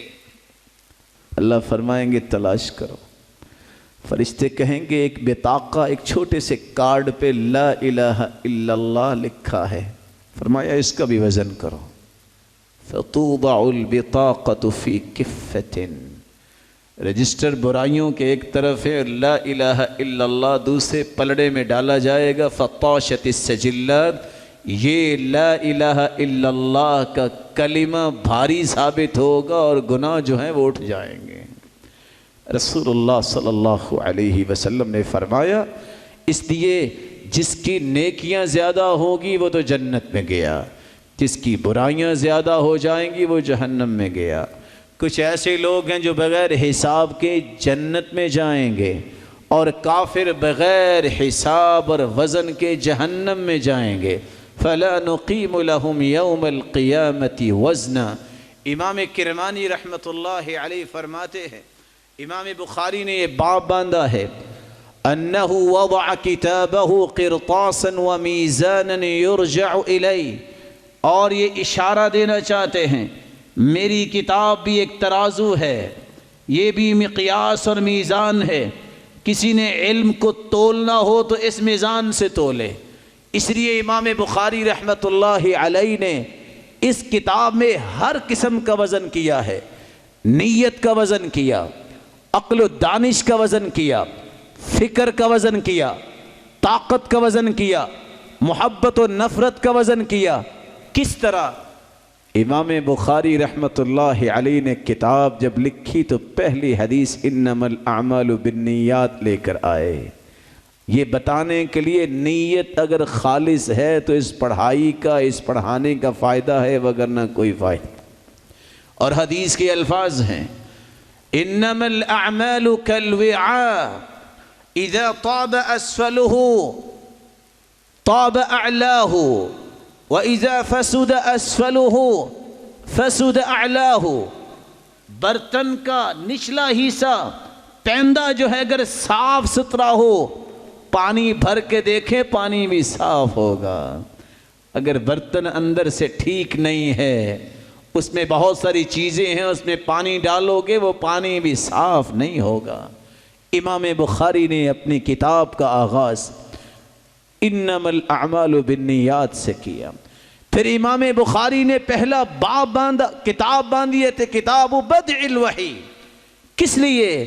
کیونکہ اللہ نے حکم یہ دیا ہے اتبع ما یوحى الیک، میرے پیغمبر جو وحی تیری طرف آتی ہے اس کی اتباع کرو، اتلو ما اوحی الیک، تم پڑھنی ہے تو اللہ کی وحی کی تلاوت کرو، اور بلغ ما انزل الیک من ربک، تم نے دنیا کے اندر پیغام پہنچانا ہے تو اس چیز کا جو اللہ نے نازل کی ہے۔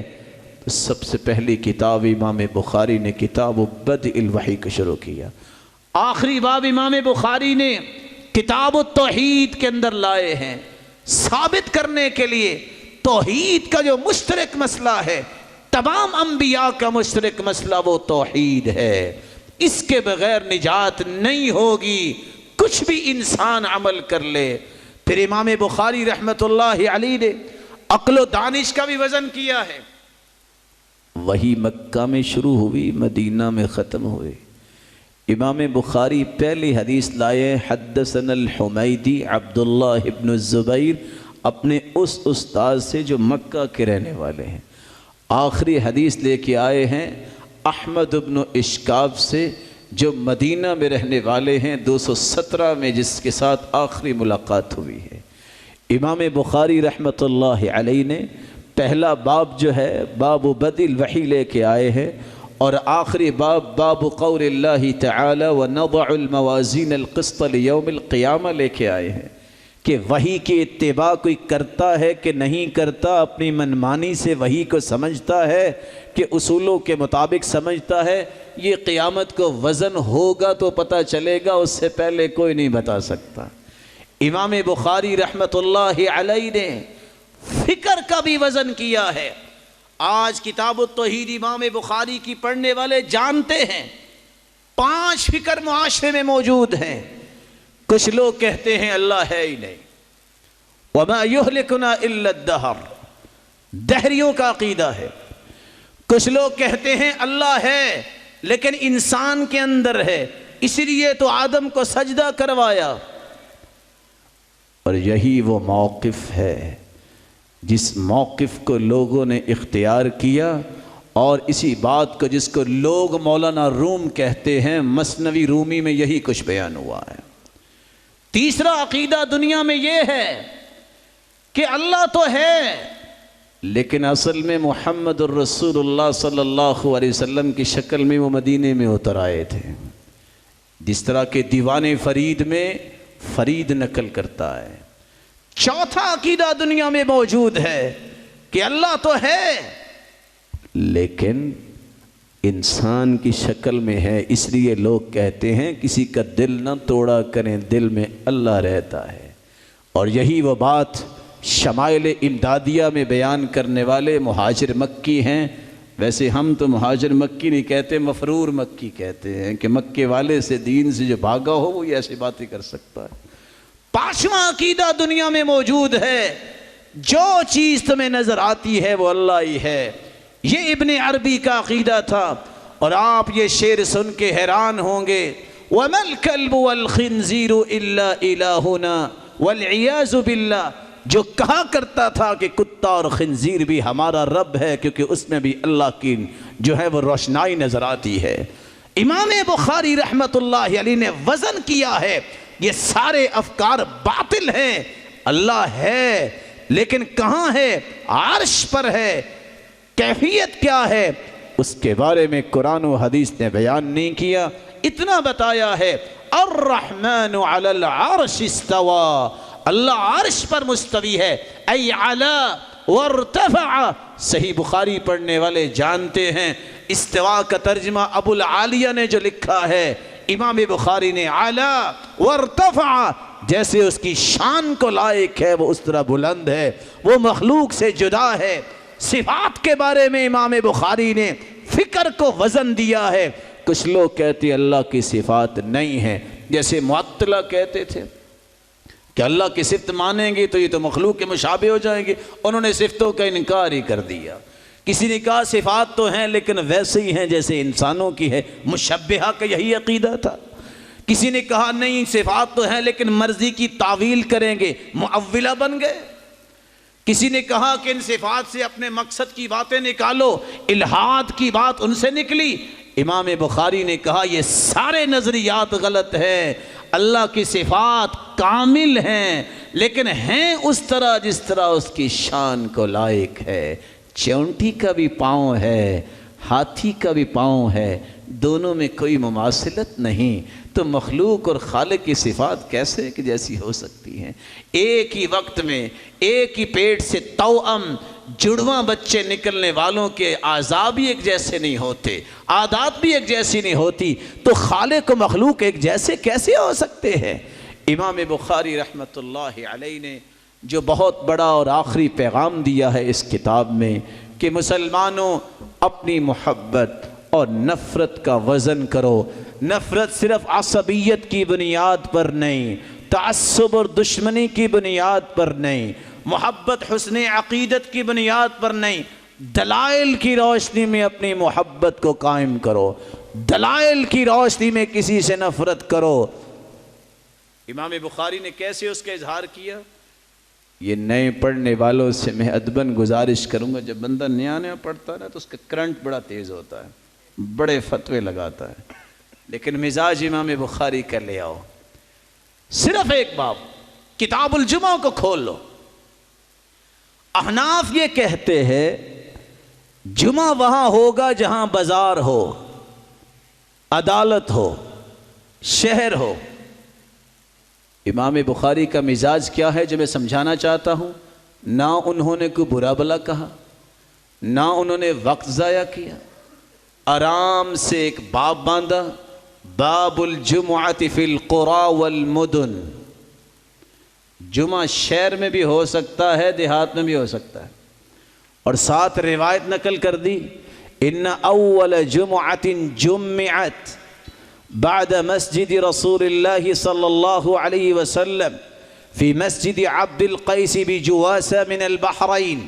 سب سے پہلا جمعہ رسول اللہ صلی اللہ علیہ وسلم کی مسجد کے بعد جواسہ بستی میں بحرین کے اندر جمعہ پڑھایا گیا. کوئی اختلاف پیدا ہوا؟ اپنے ممبر و محراب کو آلودہ مت کرو. اپنے منہج کو اگر منتقل کرنا چاہتے ہو یہ منہج اختیار کرو. باب باندھا, حدیث پیش کر دی اور خاموش ہو گئے.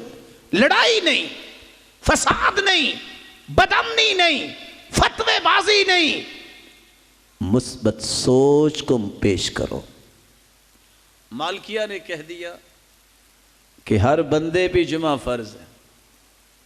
امام بخاری نے آرام سے ایک باب باندھ دیا, باب الرخصہ ان لم یحضر الجمعہ.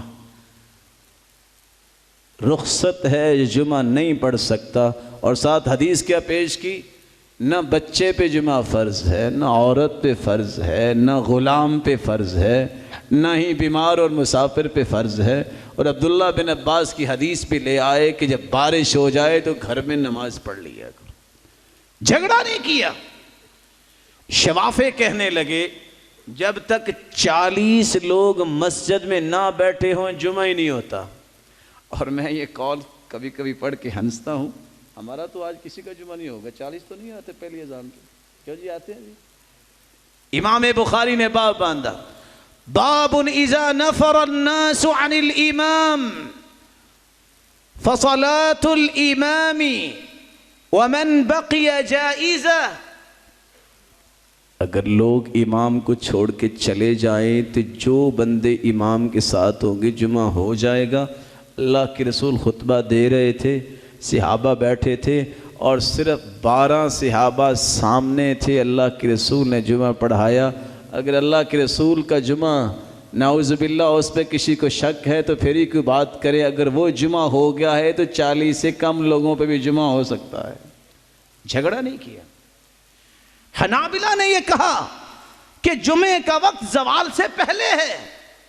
امام بخاری نے جھگڑا نہیں کیا, باب باندھ دیا, باب وقت الجمعہ اذا زالت الشمس، جمعے کا وقت ہے جب سورج زائل ہو جائے۔ اس منہج کی حفاظت کرو، زندگی کے اندر ہمیشہ چین پاؤ گے اور معاشرے کے اندر بھی چین پیدا کرو گے۔ اور اگر آپ نے ان اصولوں کو چھوڑا تو یاد رکھنا یہ وائلنس آپ کی دعوت کو بھی برباد کرے گا اور آپ کے مشن کو بھی خراب کرے گا۔ امام بخاری رحمت اللہ علیہ مسلمانوں کو یہ اصول سمجھا رہے ہیں۔ اب اتفاق سے امام بخاری نے ایک باب باندھا ہے، باب حکم المفقود فی اہلہ و مالہ۔ طاقت کا بھی وزن کیا، انسان کی طاقت تو محدود ہے نا۔ جس عورت کا خامن فوت ہو جائے تو احناف کہتے ہیں جب بندہ 120 سال کا ہو جائے، مثال کے طور پہ اس کی 20 سال کی شادی ہوئی تھی، گم ہو گیا، تو عورت 100 سال انتظار کرے، اس وقت 120 سال ہو جائیں گے اس کے خامن کے، تو پھر اس کو نکاح آگے کرنے کی اجازت ہے۔ ٹھیک ہے، ویسے ہو سکتا ہے نا 120 سال کی عورت کی شادی۔ اور کیوں انہوں نے کہہ دیا؟ کہتے جی آیتیں تو صرف احکام کی 500 ہیں اور حدیثیں اگر جمع کرے تو 2000 بنتی ہیں، مسئلے ہمارے زیادہ ہیں اور ہمارے پاس دلائل تو 2500 ہیں سارے۔ اچھا پھر اس کی کیا دلیل ہے جو آپ نے 120 سال کی شرط لگائی ہے؟ کہتے ہیں لگتا ہے ایسے ہی ہے، دلیل کی بات مت پوچھا کرو، آپ نا کتاب پڑھ لو۔ جی کون سی کتاب ہے جو قرآن کے مقابلے میں آگے اور حدیث کے مقابلے میں؟ کہتے ہیں الحیلۃ الناجحہ للحلیلۃ العاجزہ۔ یہ آپ اشرف علی تھانوی کی کتاب پڑھ لو۔ میرے بھائی وہ تو کوئی عالم ہوگا، کوئی نیک شخص ہوگا، اللہ کے رسول کی کوئی بات بتاؤ۔ کہتے ہیں چلو ہم مالکیہ کا دروازہ کھٹکھٹاتے ہیں، ان سے پوچھا ہاں جی کیا کرنا چاہیے؟ کہتے ہیں 4 سال انتظار کر لے، اس کے بعد شادی کر لے۔ اس کی کیا دلیل ہے؟ دلیل نہیں پوچھتے ہوتے، بس بات مانتے ہوتے ہیں۔ امام بخاری نے یہ سارے جھگڑے سنے تھے، جھگڑا پھر بھی نہیں کیا، آرام سے باب باندھا، باب حکم المفقود فی اہلہ و مالی، اور ساتھ کیا پیش کیے؟ یزید مولا منبعث کی روایت لائے کہ اگر گری پڑی چیز مل جائے 1 سال تک اعلان کرو، اگر کوئی لینے آ جائے تو ٹھیک، وگرنہ اس شرط پہ استعمال کر سکتے ہو کہ جب بھی آئے گا میں اسے واپس کروں گا۔ اور پھر امام زہری کا فتویٰ نقل کیا، پھر عبداللہ بن مسعود کی روایت لائے کہ پہلی صف میں اگر کوئی جہاد کر رہا ہے گم ہو جائے تو 1 سال انتظار کیا جائے گا۔ لونڈی کا مالک گم ہو گیا، 1 سال کے بعد انہوں نے اس کی قیمت صدقہ کر دی۔ امام بخاری نے دلائل پیش کیے ہیں، جھگڑا نہیں کیا، اپنے اندر احترام، اپنے اندر نرمی، اپنے اندر وقار نہیں چھوڑا، کبھی بھی اپنی سطح کو نیچے نہیں لے کے آئے، سچا ثابت ہونے کے لیے بحث نہیں کیا کرتے۔ امام شافعی کہا کرتے تھے ما ناظرت الا لتبیین الحق، میں نے آج تک مناظرہ کیا ہے تو حق کو ثابت کرنے کے لیے، اور جب بھی میں نے دیکھا ہے کہ جو دلائل کو پیش کرتا ہے وہ میرے اوپر غلبہ پا لیتا ہے، میرے دل میں اس کی محبت آتی ہے، جو قرآن و حدیث کے دلائل کو توڑتا ہے میری آنکھوں سے اس کی قیمت گر جاتی ہے۔ اور وہ کہا کرتے تھے جو اس لیے دلائل کو تروڑتا مروڑتا ہے کہ میں جیت جاؤں، وَهَذَا دَلِيلٌ عَلَى خِسَّةِ عَقْلِهِ وَحُمْقِ، یہی کسی احمق کی دلیل ہوتی ہے اور اس کے بے وقوفانہ حرکت کی دلیل ہوتی ہے، اس کو قرآن و سنت کی بلندی پسند نہیں ہے، وہ اپنی شخصیت کو آگے لانا چاہتا ہے۔ اس لیے میرے معزز اور میرے محترم بھائیوں، امام بخاری رحمۃ اللہ علیہ اس لیے باب باندھ رہے ہیں، باب قول اللہ تعالی وَنَضَعُ الْمَوَازِينَ الْقِسْطَ لِيَوْمِ الْقِيَامَةِ وَأَنَّ أَعْمَالَ بَنِي آدَمَ وَقَوْلَهُمْ يُوزَنْ، انسانوں کے اعمال اور اقوال بھی تولے جائیں گے۔ مجاہد ابن جبر جو 102 کو فوت ہوئے ہیں، ہمارے سامنے جتنی تفسیر ہے سب سے اوتھینٹک تفسیر مجاہد ابن جبر کے طریق سے آئی ہے۔ اس شخص نے 3 مرتبہ ایک ایک آیت کر کے قرآن مجید کی تفسیر عبداللہ ابن عباس سے پڑھی تھی، اور یہ دعا کیا کرتے تھے اللہ سجدے میں موت دینا۔ اللہ نے ان کی یہ دعا بھی قبول فرمائی۔ مجاہد ابن جبر فرماتے ہیں القسطاس العدل بالرومیہ، لفظ قسطاس یہ رومی زبان میں عدل کے معنی میں ہے۔ وَيُقَالُ الْقِسْطُ مَصْدَرُ الْمُقْسِط، اور یہ بھی کہا گیا ہے کہ قسط یہ مقسط سے مصدر ہے اور اس کا معنی ہے عادل، عدل کرنے والا۔ وَأَمَّا الْقَاسِطُ فَهُوَ الْجَائِرُ، اور اگر قاسط کا اسم فاعل جو ہے اس وزن پہ آئے تو اس کا مطلب ہے ظلم کرنے والا۔ اور امام بخاری آخری روایت بیان کرتے ہیں، مجھے احمد بن اشکاب نے بیان کیا، انہوں نے محمد بن فضیل سے سنا، انہوں نے عمارہ بن قعقاع سے سنا، اور انہوں نے ابی زرعہ سے سنا، اور انہوں نے ابی ہریرہ رضی اللہ تعالی عنہ سے سنا، اور وہ کہتے ہیں رسول اللہ صلی اللہ علیہ وسلم نے فرمایا کلمتان حبیبتان الی الرحمن خفیفتان الی اللسان ثقیلتان فی المیزان سبحان اللہ وبحمدہ سبحان اللہ العظیم۔